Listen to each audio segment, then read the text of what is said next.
Bon, eh ben, c'est bien. Je suis très, très fort, je n'ai pas activé. Bon.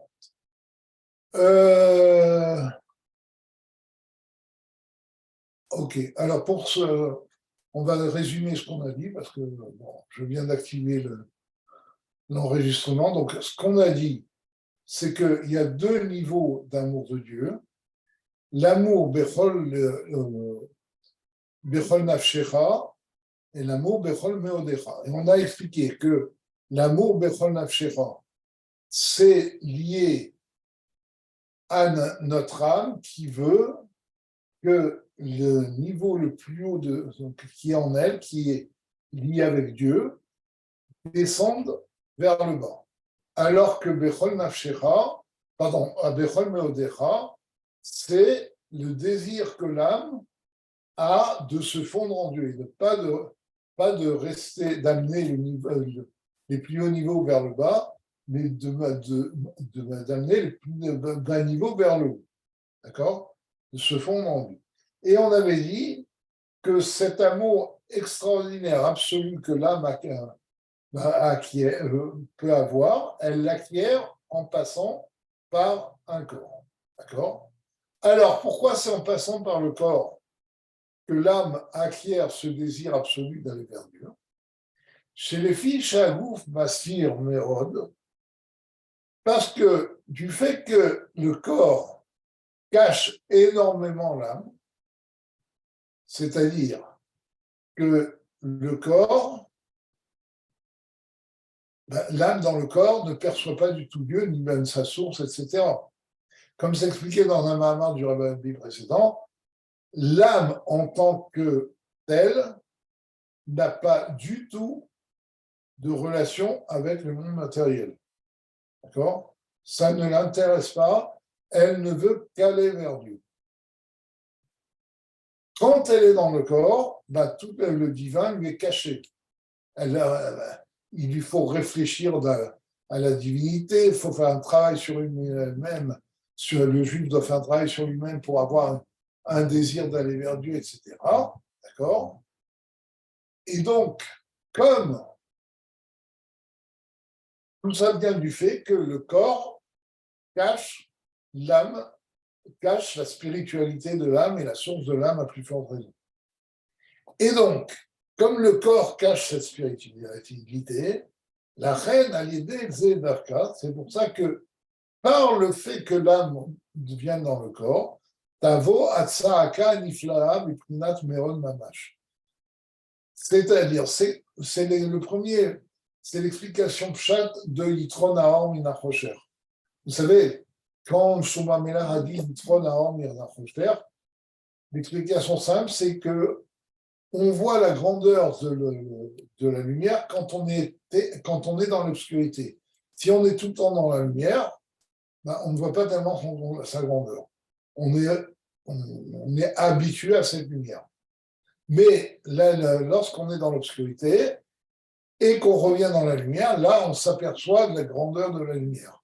Et dans l'obscurité, on a une envie de la lumière. C'est exactement le processus de l'âme. Quand l'âme descend sur terre, elle est dans l'obscurité. Et elle a un désir immense de retrouver la lumière. Et ce désir est encore plus fort que lorsqu'elle était tout le temps dans la lumière, habituée à la lumière. Là, elle va comprendre la grandeur de Dieu à un niveau qu'elle n'a jamais eu auparavant. D'accord? Et donc, c'est ça qu'il dit.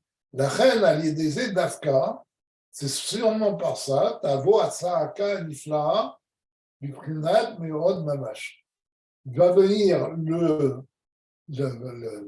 cri extraordinaire qui va être au niveau de Meorod du mieux. Comme chez Katou, Vaïtsaku El Hashem, comme c'est écrit, Vaïtsaku El Hashem, les Juifs ont crié vers Dieu, Batsalam, Metsukotam, Yossiem. Donc, sur Vaïtsaku El Hashem, ou Firshu Bazoar, le Zohar explique, Shatsaaka, ou les Mahamitaneatfila. Le Zohar explique que le cri est plus haut que la prière. Et quand on dit le cri, c'est pas seulement le cri un cri matériel. Et là, Ignano, ou Tsaakat Alev, c'est le cri du cœur, Firouche, Tsaakat, Tsaaka, ou la Shon Asifa Vekibutz. Parce que le mot Tsaaka, dans sa racine, c'est un langage de rassemblement. Kmo Vaitzak Ish Ephraim. Oui, comme il y a écrit qu'il y a quelqu'un de la tribu d'Ephraïm qui a rassemblé les gens. En fait, il a crié pour rassembler les gens. D'accord? Il a envoyé une demande, et c'est pour ça que le Nach appelle ça Vaïtzak, c'est un cri par lequel il a rassemblé une armée. D'accord? Ukmoken inyan sa'ak libam, ou asifat vekibuz kol chekei ha'elev, el makom echad. Et donc, de la même façon, quand on dit qu'il y a le cri du cœur, c'est quoi? C'est quand toutes les parties, c'est-à-dire toutes les forces des sentiments, se rassemblent en un seul point. Daïnou, la tsed mikol aresonot, nochiot, c'est-à-dire s'échapper de toutes les volontés étrangères au service de Dieu, chez Mitzat Romer Agouf, qui proviennent de la matérialité du corps, de la grossièreté du corps. Pourquoi un homme a un désir dans le monde matériel? C'est à cause de son corps, c'est pas à cause de son âme. Donc, lorsqu'on arrive à se débarrasser de cette matérialité du corps, on rassemble les forces qu'il y a en nous, les sentiments, en un seul sentiment qui contient tous les sentiments que l'on peut avoir, d'accord? Mais l'iot retsono rak bedavar echad, et que ça, notre seule volonté va porter sur une seule chose, levad, daïnou, l'Hachem echad, notre volonté donc va être d'aller vers Dieu. Ve'enzar itoklal, et il n'y aura pas du tout d'étrangers avec lui. Donc ça, c'est le niveau de Tzahaka, c'est-à-dire avoir une volonté essentielle d'aller vers Dieu. Et c'est pour ça que le Zohar nous dit que le cri est supérieur à la prière. D'accord? Comme c'est écrit, que je ne veux même pas être avec toi dans ce monde. C'est ce niveau justement de Ratso, de ne plus supporter les limites de son monde.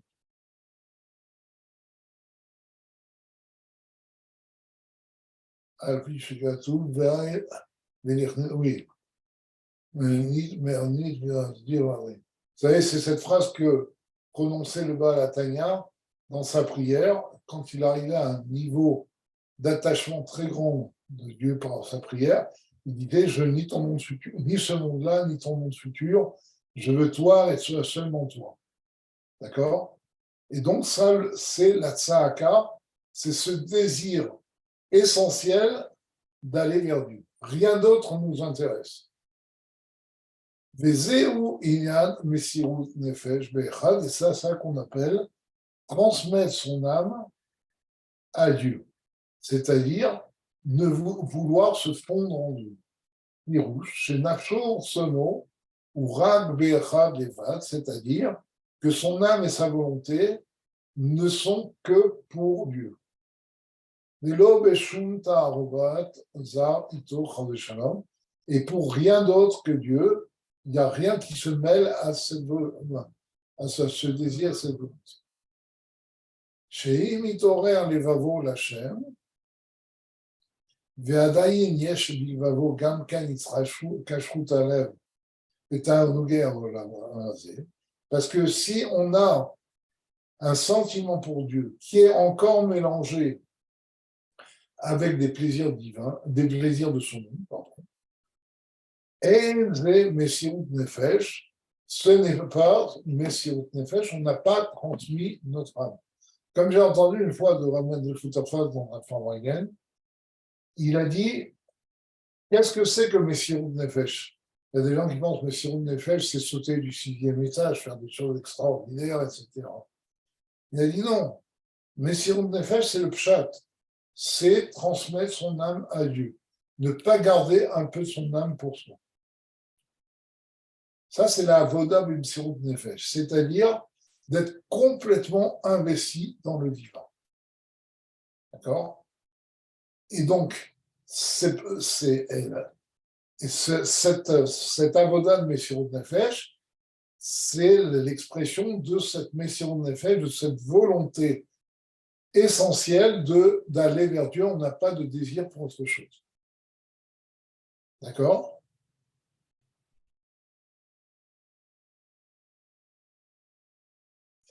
Et là, Messirut Nefesh, ou Kemachal, Amoser, Asmo, Lezulato, שיעשה בו כרצונו, ולא יהיה ברשות עצמו כלל. Donc il dit que Messirut Nefesh, c'est comme par exemple quelqu'un qui se transmet à l'autre et il devient son serviteur, son esclave, il ne fera que ce que l'autre demande. Et il n'a pas du tout de propre volonté. C'est l'exemple des Havot qui étaient une Merkava, Abraham, Israël et Jacob étaient comme un char dans les mains de Dieu, ils n'avaient pas de volonté propre. Kmoken, Kibutz Chelkei HaNefesh, Mikol Retzonot Nochliot. De la même façon, quand on rassemble toutes les parties de l'âme et on le sort des volontés extérieures, étrangères à Dieu, qui se sont attachées à elle, ולהיות לה רק רצון אחד ולב אחד לאביו שבשמיים, נקרא מסירות נפש. Et donc, et de n'avoir qu'une seule volonté et un seul sentiment, fait pour Dieu, pour notre Père qui est au ciel, et ça, c'est appelé Messirut Nefesh Ve'echad, c'est appelé transmettre son âme à l'unité divine, à Dieu lui-même. ויהיה בעניין צעקה זו, כי ויצעקו על השם בצר להם. Donc, à propos de ce cri qu'on vient de définir, qui correspond à cette envie intrinsèque, cette volonté intrinsèque de se fondre en Dieu et uniquement en Dieu, d'aller vers Dieu, il y a écrit Vaïtsaku el Hashem, Batsar Lahem, ils ont crié vers Dieu lorsqu'ils étaient dans l'étroitesse. Pour dire Mina Metsar, de la même façon, il est écrit Mina Metsar, Karati roulé, de l'étroitesse, j'ai appelé Yutke, j'ai appelé Dieu.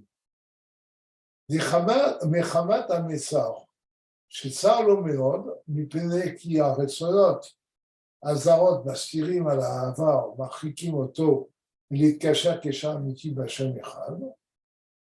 Pourquoi ça passe par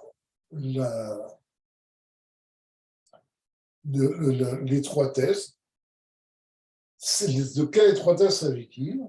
C'est quand on ressent qu'on se sent une sorte d'angoisse parce que nous avons des volontés pour d'autres choses qui cachent cet amour et nous éloignent de Dieu. C'est justement plus on se sent.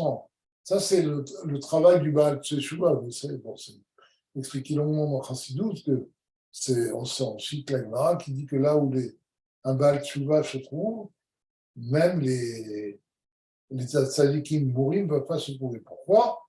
Parce que le Baal Teshuvah, justement, il était dans un niveau d'étroitesse. Il était vraiment très loin de Dieu. D'accord? Et donc, cette étroitesse va lui donner la force d'aller vers Dieu d'une façon beaucoup plus grande que quelqu'un qui n'était pas dans l'étroitesse. C'est ce qu'on appelle un effet ressort. Et la reine, Yitzhak Me'od, El Hashem, c'est pour ça que quelqu'un qui était dans cette étroitesse va crier très fort vers Dieu, dans le sens où on l'a expliqué, Ve'i Inyan, Ve'u Inyan Cholat Ahava. C'est ça qui est écrit dans Shir HaShirim, que mon âme est malade d'amour pour Dieu. כאדם שאינו יכול להגיע למחוז חפצו ותשוקתו הנפלאה, שיחלה חולי אהבה. C'est comme un homme qui n'arrive pas à atteindre son désir profond, d'accord, et son volonté, son désir profond, qui est extraordinaire, eh bien, il va tomber malade parce qu'il n'arrive pas à obtenir ce qu'il aime. D'accord? C'est l'exemple de Shirat Shirim, quelqu'un qui aime et qui n'arrive pas à atteindre son amour, il est malade d'amour. D'accord? Veimas bechayav mamash, et il n'aura plus envie de vivre. Moken, ou ba'avodat Hashem, il en est de même dans le service de Dieu.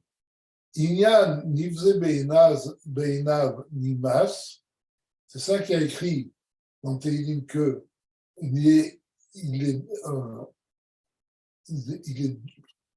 dédaigné à ses yeux, d'accord? Et il est dégoûtant à ses yeux. Chez Moaz Bechayav Agashmi, ça ne veut pas dire qu'il doit déprimer, mais qu'il arrive à un dégoût du monde matériel, d'accord? Biban Chayé maisonné dans toutes les choses matérielles.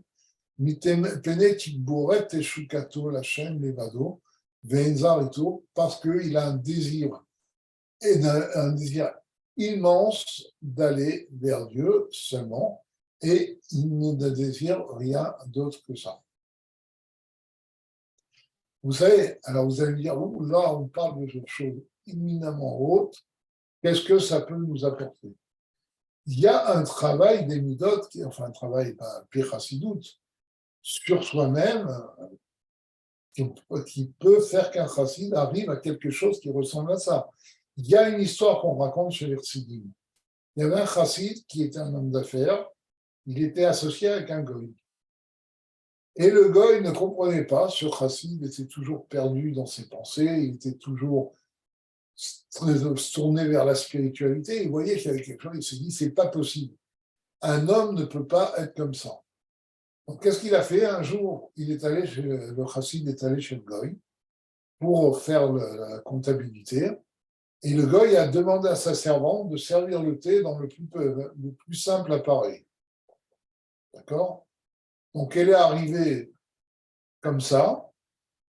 Et donc, le goy a dit, il va la regarder, Et quand le chassid l'a vue, il a vomi. C'était instinctif. Voir une femme comme ça a provoqué chez lui un sentiment de dégoût. Vous voyez, ça c'est un simple chassid, on ne parle pas d'un tzaddik. C'est-à-dire que par chassidout, on peut arriver un petit peu à ce sentiment de dégoût de la matérialité. Quand quelqu'un devient un chassid, il y a toujours, quel que soit le niveau qu'il atteint, il y a un certain nombre de choses matérielles qui ne l'intéressent plus. D'accord? Et ça, c'est cette force d'être dégoûté de la matière. Ce n'est pas une dépression, d'accord? Parce que quand on donne l'exemple de Cholata Avad Nafshi, quelqu'un qui est amoureux et qui n'arrive pas à concrétiser ce qu'il veut, il est déprimé. Là, ce n'est pas une dépression, c'est au contraire, ça l'amène à un dégoût du monde matériel, au sens où le monde matériel n'a plus d'importance vraiment à ses yeux, d'accord? Il va manger, il va boire, il va vivre comme un homme matériel parce qu'il veut servir Dieu. Tout ça, c'est un moyen de servir Dieu. D'accord? Mais toute sa volonté et son désir sera perdu. OK?